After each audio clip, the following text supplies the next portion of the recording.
मेरे विधानसभा में राजेश ठाकुर जी अपने कार्यकर्ताओं के मीटिंग में जा के बोलता था कि जल्दी कांके में उपचुनाव होगा, आप लोग तैयारी कीजिए। किस निर्देश पर करते थे? इसलिए कि उसकी सरकार थी, उसकी छानबीन समिति थी, इसलिए ना। आज उच्च न्यायालय बता दिया कि एक गरीब सफाई कर्मी का बेटा, मेहतर का बेटा को विधानसभा पहुंचना कांग्रेस को रास नहीं आता है, क्योंकि हमेशा से कांग्रेस जो है दलितों को दबाकर उसका वोट लेके आती थी। आपने शिबू सोरेन की भी सेवा की है, उनकी भी कई, जब वो बीमार पड़ते थे तो साफ़ सफाई करते थे, और यही मुख्यमंत्री लोग जो उनके बेटे हैं वो झांक कर भाग जाया करते थे, भाग कर चले जाया करते थे। फिर वही मुख्यमंत्री आपको सदन के बीच में फर्जी कह देते हैं, ऐसा कैसे? साल की राजनीति इतिहास में पर कोई दाग नहीं लगा। और ये लोग जो चमचई करके अध्यक्ष बने हैं, पैसा खर्च करके जो प्रदेश के अध्यक्ष बने हुए हैं, ये लोग क्या मालूम संघर्ष क्या होता है? इन लोगों को क्या मालूम कि दलित समाज की पीड़ा क्या होती है? कांके विधायक समरी लाल को आज झारखंड हाईकोर्ट से बड़ी राहत मिली है। बड़ी राहत इस मामले में मिली है कि सुरेश बैठा, जो कि कांग्रेसी नेता हैं, उन्होंने एक आवेदन दिया था कि समरी लाल जो हैं वो राजस्थान के हैं, इनके जाति प्रमाण पत्र को रद्द किया जाए। इसके बाद जाति छानबीन समिति जो है उसने समरी लाल के जाति प्रमाण पत्र को रद्द कर दिया। इसके बाद समरी लाल हाईकोर्ट चले गए, कहा कि नहीं भाई, हम तो झारखंड के हैं, इन्होंने हमें कैसे बता दिया कि हम राजस्थान के हैं। अभी समरी लाल जी हमारे साथ हैं। समरी जी, क्या बात है, आपकी जाति को लेकर इतना उधेड़ बुन क्यों? वो लोग कहते हैं आप राजस्थान के हैं, आप कहते हैं झारखंड के हैं। देखिए, मामला न्यायालय में है और न्यायालय में मुझे शुरू से ही पूर्ण विश्वास रहा है। और अभी तो एक पहला पड़ाव था इस लड़ाई का। माननीय उच्च न्यायालय ने हमारी बात को सुना और हमने जो वहाँ छानबीन समिति को हमने कहा था कि ये सुरेश बैठा चूँकि कांग्रेस का अध्यक्ष रहा है जिला का, उस समय इनकी यहाँ सरकार है और ये कल्याण विभाग में छानबीन समिति पर दबाव बनाकर हमारे कास्ट सर्टिफिकेट को लोगों ने, कांग्रेस के लोगों ने रद्द कर दिया था। और मैं उच्च न्यायालय में अपनी फरियाद को रखा और आज उच्च न्यायालय ने मुझे न्याय दिया है। और मैं कहना चाहता हूँ कि अभी मामला पहला पड़ाव था और आगे भी हम को न्यायालय पर विश्वास है। जिनको न्यायालय पर विश्वास नहीं है वो कभी छानबीन में जाएगा, कभी इधर जाएगा, कभी उधर जाएगा। इन प्रकार के षड्यंत्र करने का ये लोग साजिश रचा है। हम कहना चाहते हैं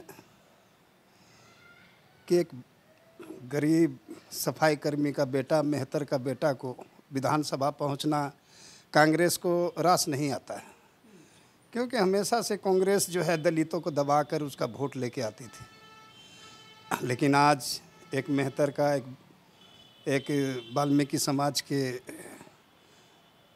से परिवार से मैं आता हूं। मेरे माता पिताजी रिम्स में सफाई कर्मी थे और मैं उनका पुत्र हूं। और मेरे साथ कांग्रेस के लोगों ने इस तरह से कि ये विधानसभा कैसे पहुंच गया, झाड़ू लगाने वाला, माथा पर मैला ढोने वाला का बेटा विधानसभा कैसे पहुंच सकता है? तो कांग्रेसियों ने साजिश करके अपने सरकारी अधिकारियों को दबाव डालकर ऐसा कुकर्म कराया था, जिसका आज पर्दाफाश हो गया।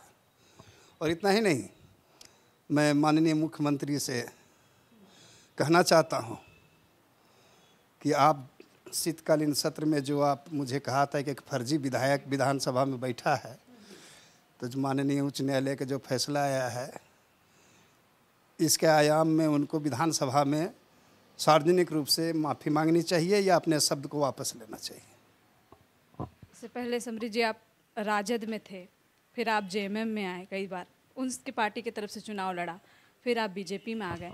तो जब आप जेएमएम में थे तब तक क्या लगता है, सत्ता पक्ष के अभी जो लोग हैं उनको ये लगता है कि आप झारखंड के थे और अब लगने लगा है कि आप राजस्थान के हैं, क्योंकि राजस्थान का जुड़ता ही क्यों है आपके नाम से?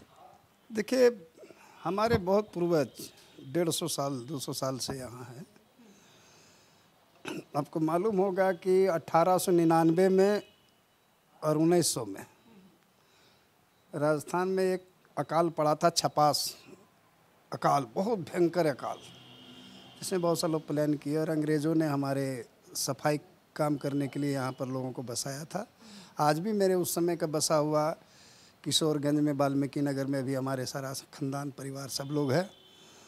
और मैंने छानबीन को कहा था कि आप जाके वहाँ पता करो, लेकिन इन्होंने पता नहीं किया और जल्दबाजी में अपनी रिपोर्ट दे दी थी। ये तो हुआ ही है।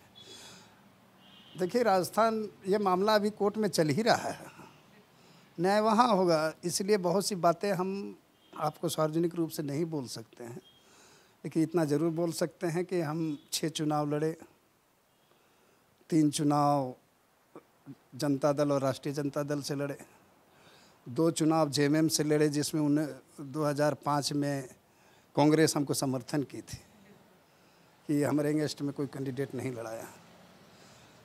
तो 4-6 चुनाव हम विपक्ष की पार्टी से, जो आज सत्ता में उनके पार्टियों से लड़ते थे। अब आज जब मैं भारतीय जनता पार्टी में जीत गया, एक महतर का बेटा को, एक सफाई कर्मी का बेटा को भारतीय जनता पार्टी ने टिकट देकर उसको जिताया, तो इन लोग को रास नहीं आ रहा है। तो रास नहीं आ रहा है तो इन लोग को पूरे दलित समाज से माफ़ी मांगना चाहिए इस कुकर्म के लिए। और कांग्रेस हमेशा से दलितों को दबाते आया है और इसी को लेकर ये लोग ऐसा किया था। और जब 6 चुनाव उस समय मैं हार गया तो कुछ नहीं कहा, उस समय कोई सवाल नहीं उठाया। ये लोग भी लड़ते थे, इनको भी मैं हराया हूँ। कांग्रेस हमेशा तीसरा पोजीशन में रहती थी कांके विधानसभा में, और जब मैं जीत कर यहाँ आया इस पार्टी से तो लोगों के पेट में दर्द होने लगा। अरे भाई ऐसा मत कीजिए, गरीब का बेटा भी बाबा साहेब अम्बेडकर का बनाया हुआ संविधान में, एक गरीब सफाई कर्मी का बेटा भी विधायक बन सकता है। इन लोग को सोचना चाहिए और संविधान के आगे इन लोग को नतमस्तक होना चाहिए और न्यायालय का आदर करने की आदत इन लोग को डालनी चाहिए। एक बार आपने हमसे ही बात करते हुए कहा था कि आपने शिबू सोरेन की भी सेवा की है, उनकी भी कई, जब वो बीमार पड़ते थे तो साफ़ सफाई करते थे, और यही मुख्यमंत्री लोग जो उनके बेटे हैं वो झांक कर भाग जाया करते थे, भाग कर चले जाया करते थे। फिर वही मुख्यमंत्री आपको सदन के बीच में फर्जी कह देते हैं, ऐसा कैसे? इसलिए मैं कहता कि अगर उनको सचमुच न्यायालय पर विश्वास है तो आज के प्रकरण को देखकर इनको विधानसभा में आने वाला बजट सत्र में विधानसभा में इनको माफ़ी मांगनी चाहिए हमसे। आपको ऐसा लगता है कि गरीब एक ऊपर उठा है, विधायक बना है, इसलिए आपके पीछे पड़े हैं, या आप भाजपा से खड़े हुए हैं इसलिए आपको? देखिए मानसिकता तो रही है दलितों को दबाने सताने का, उसमें इन लोग को समझे कि खाज का काम कर दिया। जब बीजेपी से हम जीत गए तो इन लोग को खाज आती है बीजेपी के नाम से, खुजली होती है इन लोग को। तो ऐसे लोग जो आपस में अलकुशी बांट रहे हैं, वो अलकुशी मत बांटे, नहीं तो सब खुजाते रह जाएगा सब।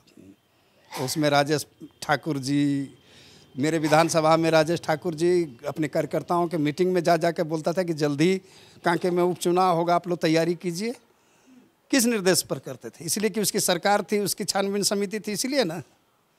आज उच्च न्यायालय बता दिया। तो ऐसे लोगों को न्यायालय पर विश्वास करने की आदत डालनी चाहिए। अब क्या इस प्रोसेस में क्या होना है? अब एक विजिलेंस कमेटी बने, आगे भी जो होगा प्रोसेस में हम लोग प्रोसेस करेंगे। आगे जो न्याय, देखे सत्य सत्य होता है और सत्य थोड़ा देर के लिए जरूर ये होता है, लेकिन सत्य की जीत होती है और आगे भी मुझे विश्वास है कि आगे भी हमारी जीत होगी। जब विजिलेंस कमेटी बनेगी तो उसमें भी आप एकदम खड़े उतरेंगे? हाँ जांचे, कहाँ यहाँ पर है, आप जांचे मेरे जहाँ जहाँ हमरा है। और लोग इस तरह की बातें करने वाले अब आया है लोग, क्यों नहीं पहले विजिलेंस से कराया था? नियम तो यही था, उसी नियम संगत आदेश दिया है माननीय उच्च न्यायालय ने। नियम तो यही था कि आप विजिलेंस से जांच कराकर उसके बाद रिपोर्ट करते। तो आपने अपने चहेते अधिकारी जो इसके पहले थे उपायुक्त छवि रंजन जी, उन्होंने रिपोर्ट दिया था। और वो तो जानते हैं कि आप लोग जो खुद ही दोषी आरोपी और कई तरह की लांछना जिस पर लग रही है, वो ऐसा व्यक्ति जो 40 साल का मेरा राजनीतिक जीवन रहा है, छात्र संघ रांची को लेकर के जनरल सेक्रेटरी महासचिव में था, उस समय से लेकर आज तक 40 साल के राजनीतिक इतिहास में मेरे पर कोई दाग नहीं लगा। और ये लोग जो चमचई करके अध्यक्ष बने हैं, पैसा खर्च करके जो प्रदेश के अध्यक्ष बने हुए हैं, ये लोग क्या मालूम संघर्ष क्या होता है? इन लोगों को क्या मालूम कि दलित समाज की पीड़ा क्या होती है? कैसे माँ बाप हमको झाड़ू चला कर रिम्स में और हमको पढ़ाया बढ़ाया और हमको समाज सेवा में भेजा। इन लोग को मिर्चा लगता है ऐसा में। अब इसको मिर्चा लगे तो हम क्या करें? हम तो भंगी का बेटा जीत कर आ गए। तो ये कांके के विधायक समरी लाल को आप सुन रहे थे और इनका कहना है कि एक गरीब का बेटा, दलित का बेटा, बेहतर का बेटा जब ऊपर उठ कर आता है तो सत्ता पक्ष में जो लोग बैठे हैं उनको मिर्ची लगती है जी। और इनका ऐसा कहना है और अब कह रहे हैं कि विजिलेंस कमेटी जब गठित होगी, जब जांच होगी तो वहाँ भी ये खड़े उतरेंगे, क्योंकि ये सच है, इनके साथ सच्चाई है, तो इन्हें किसी प्रकार का कोई डर नहीं है। शुक्रिया। बायोम ने दिए हैं नीट 2022 के Jharkhand toppers. Class 8, 9, 10, 11th and 12th के स्टूडेंट्स के लिए आ गया है बायोम टैलेंट रिवॉर्ड एग्जामिनेशन, जहां उड़ान एडमिशन स्कॉलरशिप में पाएं up to 1.25 crore discount and up to 100% scholarship in classroom program along with cash prize and reward. बायोम, हीनू एवं नगरा टोली, रांची।